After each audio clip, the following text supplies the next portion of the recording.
Mom, don't even think about coming tonight. The weather's terrible, and you know how your arthritis acts up in the cold. That's what my daughter Sarah said to me over the phone last Tuesday evening.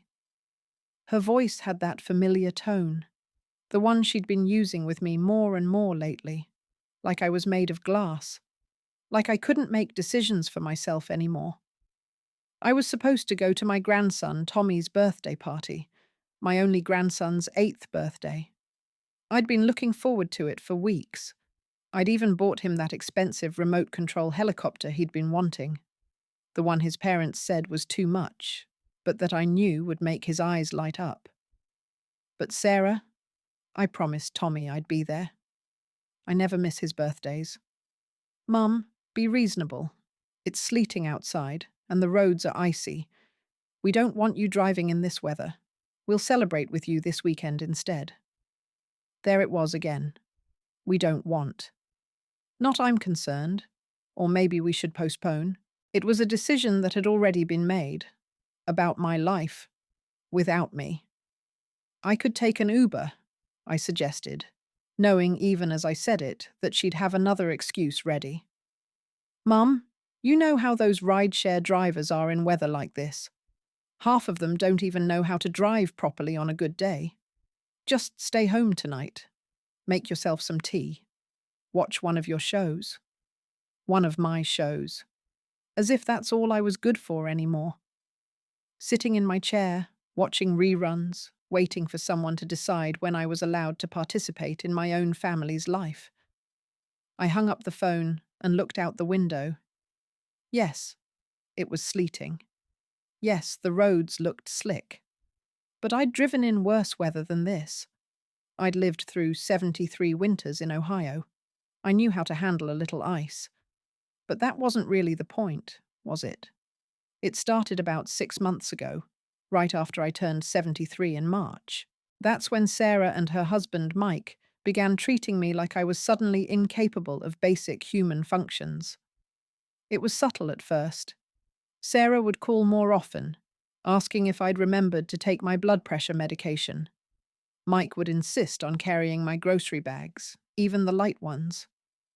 "We just worry about you, Mom," Sarah would say, "living alone in that big house, driving everywhere by yourself. What if something happens? What if, what if, what if?" Their entire relationship with me had become built on hypothetical disasters that might never happen. The house they were so worried about. I'd lived there for 45 years. I raised 3 children in that house. I knew every creaky floorboard, every light switch, every corner where dust liked to collect. It wasn't too big for me. It was my home.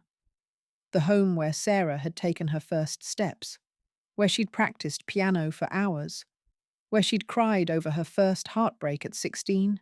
But now, according to Sarah and Mike, it was a death trap. The stairs were too steep. The yard was too much work. The driveway was too long and icy in winter. "You should really think about one of those nice senior communities, Mom," Mike had suggested just last month. "They have activities, meals provided, people your own age to socialize with. People my own age. As if I was some ancient relic who could only relate to other ancient relics." The truth was, I was fine. Yes, I had arthritis. Yes, my blood pressure required medication. But I was healthy, active, and sharp as ever. I volunteered at the library twice a week. I played bridge with friends every Thursday. I maintained my own home, paid my own bills, and lived exactly the way I wanted to live. But Sarah and Mike had decided that wasn't enough anymore. They'd decided I needed managing. It got worse after the incident in July. I'd been at the grocery store, reaching for something on a high shelf, when I lost my balance slightly and bumped into the display of canned tomatoes. A few cans fell. Nothing dramatic. No one was hurt. I wasn't hurt. But the store manager, being overly cautious, insisted on calling someone to pick me up, just to be safe. Sarah arrived 20 minutes later, her face tight with worry, and something else I couldn't quite name at the time. Now I know what it was: embarrassment. She was embarrassed by her mother, who couldn't even grocery shop without causing a scene. "Mum, what were you thinking? Reaching up that high?" she'd said on the drive home. "You know you're not as steady as you used to be." That's when the real restrictions started. Sarah began doing my grocery shopping to save me the trouble. Mike started handling my yard work because it's too much for someone your age. They set up automatic bill paying for all my utilities, so you don't have to worry about remembering due dates. Every helpful gesture was another piece of my independence stripped away, another decision about my life made by someone else. The worst part wasn't what they were doing, it was why they were doing it. It wasn't really about my safety or my health. It was about their anxiety, their fear, their need to feel like they were in control of something they ultimately couldn't control: the fact that I was getting older. So when Sarah told me not to come to Tommy's birthday party, I made a decision. I was going anyway. I put on my warmest coat, my most practical shoes, and I got in my car.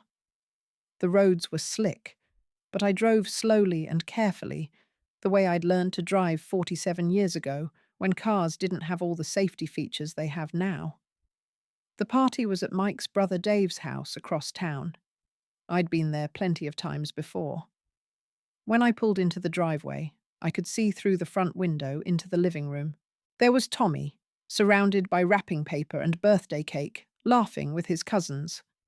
There was also Sarah, Mike, and at least a dozen other family members I recognized. The party I'd been told was cancelled due to weather was in full swing. I sat in my car for a full 5 minutes, letting that sink in. They hadn't cancelled the party. They had cancelled me. I walked up to the front door and rang the bell. Dave answered, and I've never seen someone's face change so quickly from friendly greeting to pure panic. "Oh, Eleanor." "Hi." I thought. Sarah said you couldn't make it tonight because of the weather?" "Here I am," I said simply, and walked past him into the living room. The room went silent. Every conversation stopped. Tommy looked up from his presents, and his face broke into a huge grin. "Grandma, you came. Mum said you couldn't come because of the ice." "Well, I'm here now," I said, giving him a hug and handing him his gift. "Happy birthday, sweetheart." Sarah appeared at my side immediately, her voice low and urgent. "Mom, what are you doing here? I told you not to drive in this weather. You could have been killed." "But I wasn't," I replied, loud enough for everyone to hear. I drove carefully, and I arrived safely, and now I'm here for my grandson's birthday party. The room was still uncomfortably quiet. Everyone was watching us, waiting to see what would happen next. Mike joined Sarah, and I could see them exchanging glances. The kind of glances parents give each other when their child is having a public tantrum, and they need to decide which one of them is going to handle it. "Eleanor," Mike said, using the gentle but firm tone you'd use with someone who wasn't thinking clearly, "we were just trying to keep you safe. The roads are really dangerous tonight, yet somehow everyone else managed to get here safely," I pointed out, looking around the room at all the family members who had apparently been deemed capable of handling a little winter weather. That's when my nephew James spoke up from across the room. "Hey, Aunt Eleanor, glad you made it. We were wondering where you were." The implication was clear. They had been expecting me. This wasn't a last-minute decision to exclude me due to weather conditions. This was planned. Sarah's face flushed. "Mom, can we talk in private for a minute?" "I don't think that's necessary," I said. "I'm here to celebrate Tommy's birthday, not to discuss my driving abilities." I spent the next hour doing exactly that. I played games with Tommy and his cousins. I helped serve cake. I listened to Dave tell stories about Mike and Sarah when they were younger. I acted exactly like any other grandmother at any other birthday party. But I could feel the tension in the room. I could see Sarah and Mike having whispered conversations in the corner. I could sense the other family members trying to act normal, while clearly feeling uncomfortable about whatever family drama they'd just witnessed. When I got home that night, I made myself a cup of tea and sat in my kitchen, thinking about what had really happened. It wasn't about the weather. It wasn't even about my safety. It was about control, and it was about something else I was just beginning to understand. They were ashamed of me. Ashamed of having a 73-year-old mother who might move a little slower, who might need a moment longer to process information, who might, God forbid, accidentally knock over a display of canned tomatoes in a grocery store. They wanted a grandmother who was safely tucked away, who appeared only when convenient, who never caused worry or embarrassment or inconvenience. The next morning, I called my lawyer. "Robert," I said when he answered, "it's Eleanor Patterson. I need to make some changes to my will and my estate planning." "Of course, Eleanor. What kind of changes are you thinking about?" "I want to remove my daughter Sarah as the executor of my estate, and I want to remove her as my power of attorney for healthcare decisions." There was a pause. "Eleanor, that's a significant change. Are you sure that's what you want to do?" "I'm positive." "Can I ask what's prompted this decision?" I told him about the birthday party. I told him about the months of increasing restrictions and helpful interventions. I told him about the grocery store incident and how it had been used to justify treating me like a child. "I see," he said when I finished. "And who would you like to designate instead?" That was the question I'd been thinking about all night. Sarah was my oldest child, and traditionally, these responsibilities would fall to her. But my middle son, David, lived in California with his own family. My youngest, Jennifer, was dealing with her own divorce and had enough on her plate. "My nephew, James," I said finally, "Sarah's cousin. He's level-headed, he lives nearby, and most importantly, he respects my ability to make my own decisions." "All right, I can draw up the papers." "But Eleanor, have you considered talking to Sarah about this first? These kinds of family conflicts can sometimes be resolved with a good conversation."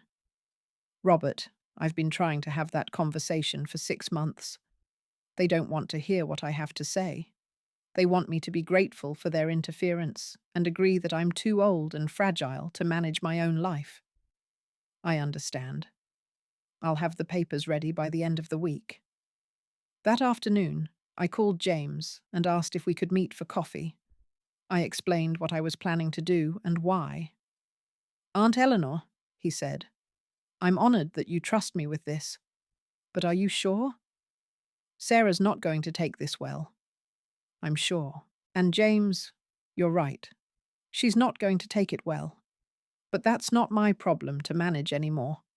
I decided to tell Sarah in person. I invited her over for dinner the following Sunday, just the two of us. I made her favorite meal, pot roast with carrots and potatoes, the way she'd loved it as a child. We chatted about normal things while we ate. Tommy's school, Mike's job, the weather finally warming up. I waited until we were having coffee and dessert to bring up the real reason I'd asked her over. "Sarah, I need to tell you something. I've made some changes to my estate planning." She looked up from her apple pie, immediately alert. "What kind of changes?" "I've removed you as the executor of my will, and I've removed you as my healthcare power of attorney." The fork fell from her hand and clattered against the plate. "What? Mum? Why would you do that?" "Because over the past 6 months, you've made it clear that you don't trust my judgment or respect my ability to make decisions about my own life." "That's not true." "Mum, we're just trying to take care of you. We love you, and we worry about you." "Sarah, you lied to me about Tommy's birthday party." Her face went pale. "We didn't lie. We thought it would be safer if you stayed home." You told me the party was cancelled due to weather. That was a lie. You made a unilateral decision to exclude me from my grandson's birthday party, and then you lied about it. We were protecting you. From what? From spending time with my family? From celebrating my grandson's birthday? From driving in weather conditions that apparently weren't dangerous enough to keep anyone else home? She was quiet for a long moment, staring down at her hands. When she looked up, there were tears in her eyes. Mum, you're scaring us.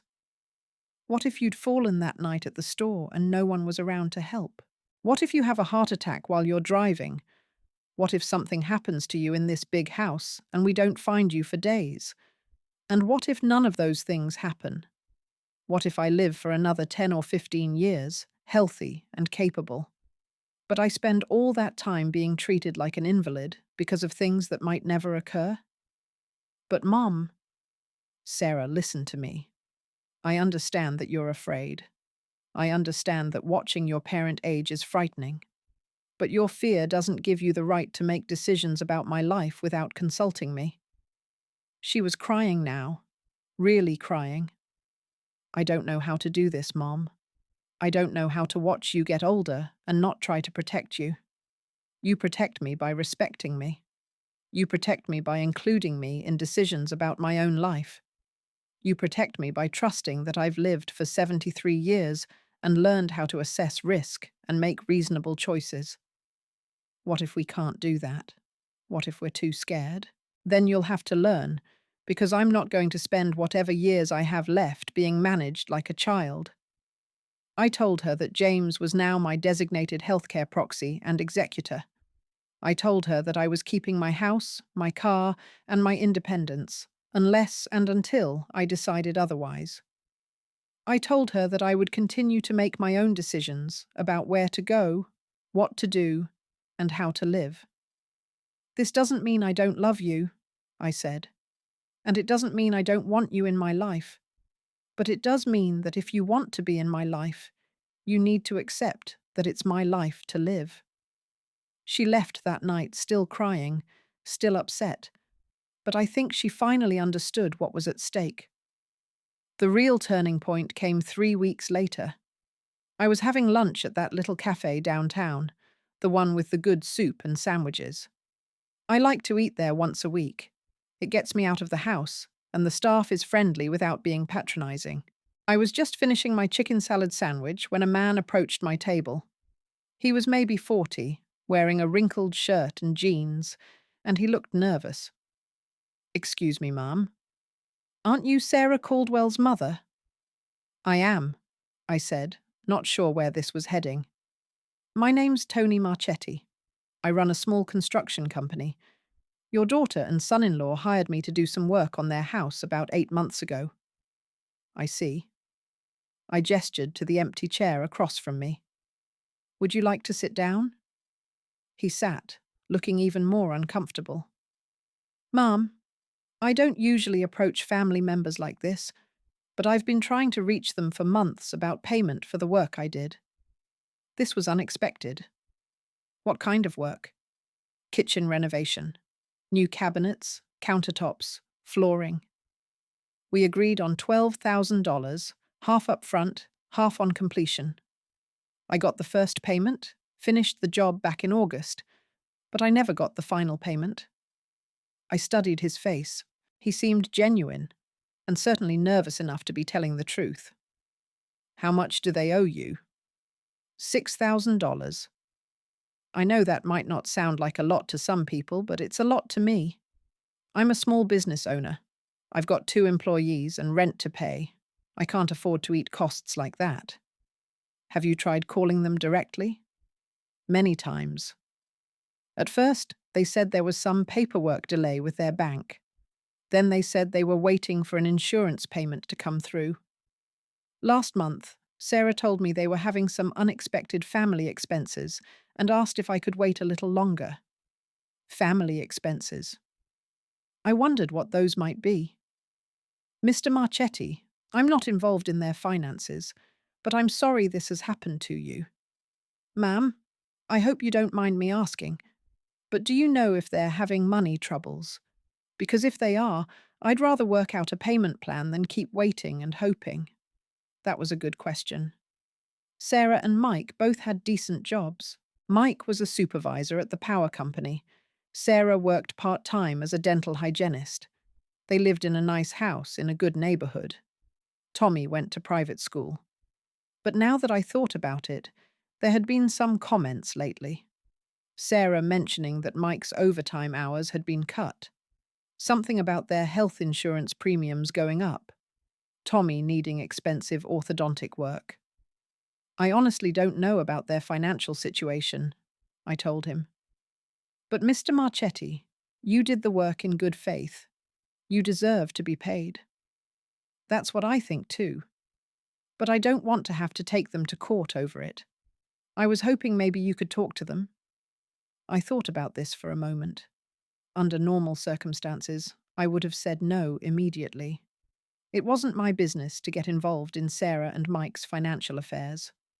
But these weren't normal circumstances, were they? Mr. Marchetti, let me ask you something. When you were working on their house, did they ever mention me? He looked surprised by the question. Well, yes, actually. Sarah talked about you quite a bit. She seemed worried about you living alone. She mentioned something about trying to convince you to move to a retirement community. Did she mention anything about my financial situation? Now he looked really uncomfortable. Ma'am, I don't want to repeat private conversations. Please. It could be important. Well, she did say something about you having a nice nest egg saved up. Something about the house being paid off and you having good retirement savings. She said the family was fortunate that they probably wouldn't have to worry about taking care of you financially. The family was fortunate. Interesting way to put it. Mr. Marchetti, I'll tell you what. Give me your business card.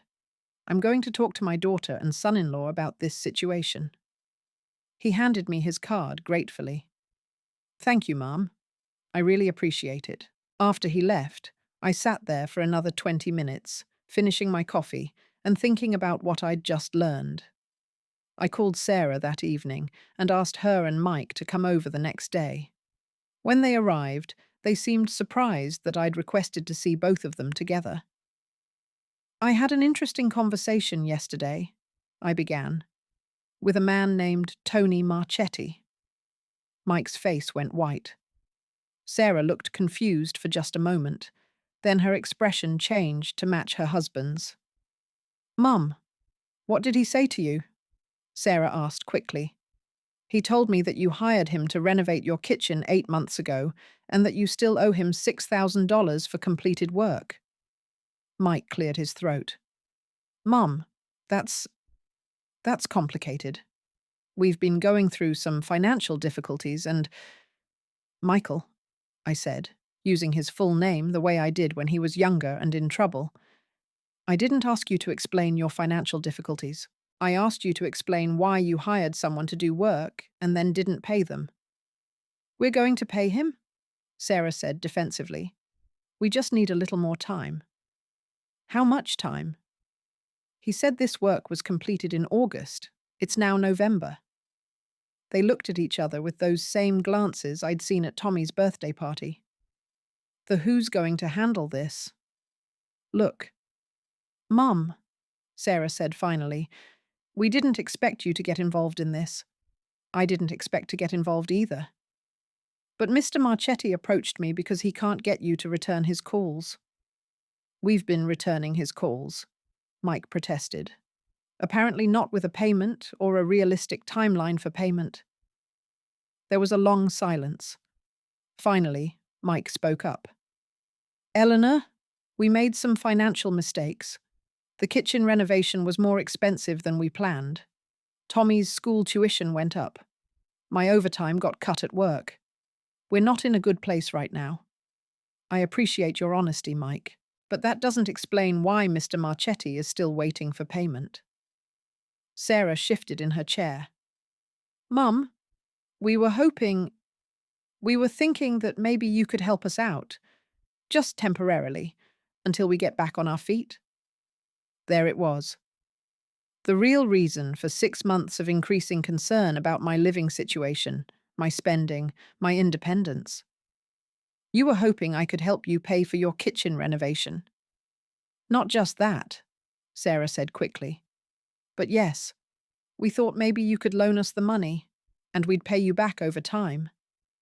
Instead of paying Mr. Marchetti, we could pay you both back, Mike added. It would just take a little longer. I looked at these two people I'd known and loved for so long. Mike, who I'd watched grow from a nervous 22-year-old, asking for my permission to marry my daughter into a responsible husband and father. Sarah, my firstborn, who'd been so independent and capable as a young woman. Let me make sure I understand this correctly, I said slowly. You've been telling me for months that I'm too old and incapable to manage my own life, my own finances, my own decisions. You've been pushing me to give up my independence and move to a retirement community. You've been taking over my grocery shopping, my bill paying, my yard work.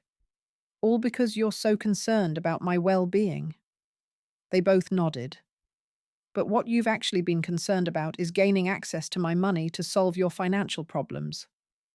Mum, that's not fair, Sarah protested. We really are worried about you. Are you? Or are you worried about protecting your inheritance? The silence that followed was answer enough. Here's what's going to happen, I said, using the voice I'd perfected during 30 years of teaching high school English.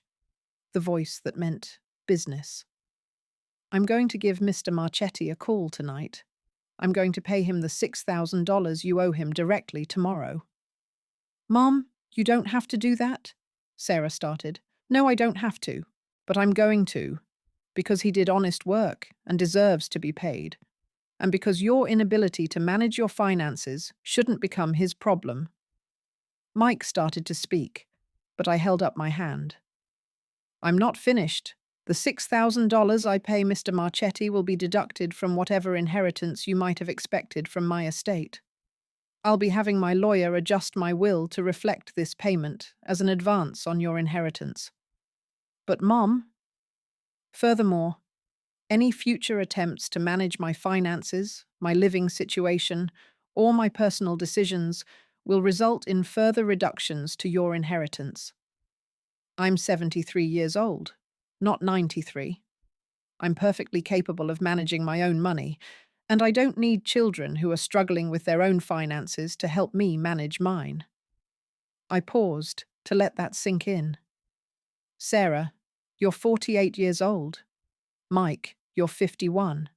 You're adults with your own household to manage.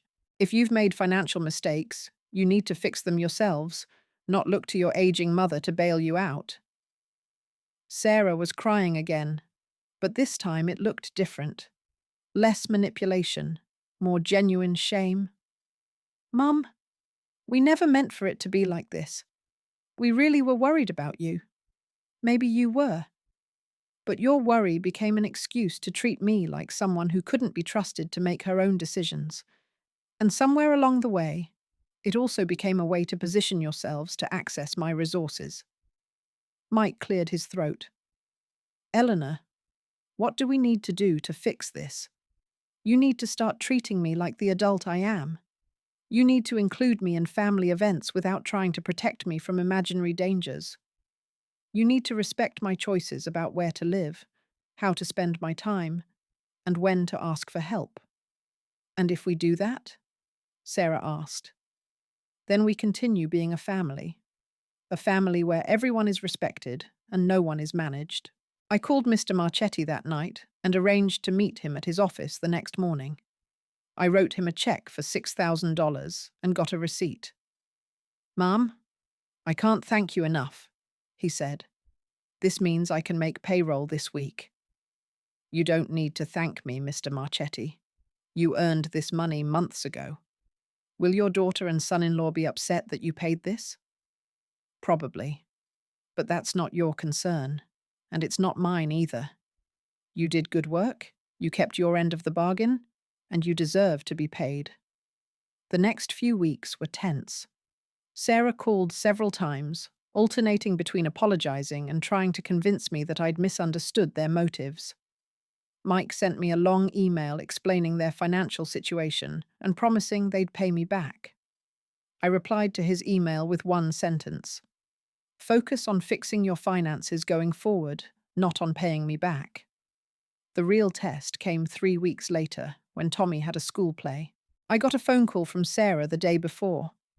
"Mum, Tommy's play is tomorrow night at 7. Would you like to come?" Just like that. No weather warnings, no safety concerns, no suggestions that it might be too much for me. "I'd love to come," I said. "Should I meet you there? Or would you like me to ride with you?" "Why don't you meet us there? That way you can leave when you're ready if you get tired." It was a small thing, but it was the first time in months that Sarah had acknowledged that I might be capable of making my own decisions about my energy levels and transportation. The play was wonderful. Tommy played a tree in their environmental awareness production, and he was magnificent. Afterward, we all went out for ice cream, and for the first time in months, I felt like I was included in the family, not just tolerated by it. 2 months later, Sarah called with different news. "Mum, Mike and I have been talking. We want to apologize for how we've been treating you. We were scared, and we let that fear turn into something that wasn't fair to you." I appreciate that, Sarah. We've also been working with a financial counselor to get our spending under control. We realized we were living beyond our means and expecting other people to solve problems we created ourselves. That sounds like a healthy step. We want you to know that we respect your independence. We're going to stop trying to manage your life for you. What changed your mind? There was a pause. Honestly, we realized that if we kept treating you the way we were treating you, we were going to lose you. Not because anything happened to you, but because you were going to decide you didn't want us in your life anymore. And we realized that losing you by pushing you away would be so much worse than losing you to old age eventually. That conversation marked the real turning point. Over the following months, Sarah and Mike kept their word. They stopped making unilateral decisions about my activities. They stopped managing my errands and my household tasks. They stopped treating every decision I made as evidence of declining capacity. Instead, they started asking questions. "Mum, would you like us to pick up groceries for you while we're out? Or are you planning to go yourself? Mum, would you like help with the yard work? Or do you have it covered?" The difference between those questions and their previous behavior might seem small, but it was enormous. One approach treated me as a person capable of making choices. The other treated me as a problem to be solved. It's been 8 months now since that night when they told me to stay home from Tommy's birthday party. 8 months since I realized that my own daughter and son-in-law saw me as someone to be managed rather than respected. Here's what I learned from all of this. First, getting older doesn't automatically make you less capable of making decisions. Yes, there will probably come a time when I need more help, when my judgment isn't as sharp, when I can't live independently. But that time is not now, and when it comes, I want to be part of the conversation about how to handle it. Second, other people's anxiety about your aging is their problem to manage, not your problem to accommodate. Sarah and Mike were genuinely scared about me getting older, but their solution, treating me like I was already incapacitated, was worse than the problem they were trying to solve. Third, when people start making decisions about your life for your own good, it's worth looking at who really benefits from those decisions. In my case, the people who were so concerned about my safety and financial security were the same people who owed money to contractors and were hoping to access my resources. Fourth, you can't maintain relationships with people who don't respect you, even if those people are your own children. Love isn't enough if it comes with the expectation that you'll give up your autonomy in exchange for being cared for. Most importantly, I learned that standing up for yourself isn't selfish, even when you're older, especially when you're older. Because once you let other people start making decisions about your life without your input, it becomes very difficult to get that control back. I'm 74 now. I still live in my house. I still drive my car. I still make my own decisions about where to go and what to do. I have arthritis and high blood pressure, and probably a dozen other things that will get worse as I continue aging. But I also have my dignity, my independence, and the respect of my family. And I have the satisfaction of knowing that when someone tried to take those things away from me, I fought back and won. Sarah and Mike are doing better financially.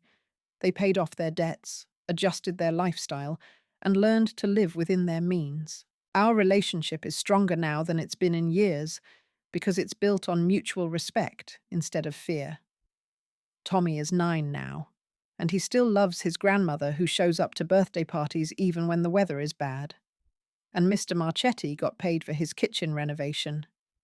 Sometimes I think about what would have happened if I'd given in that night, if I'd stayed home like they told me to, if I'd accepted their version of what was best for me.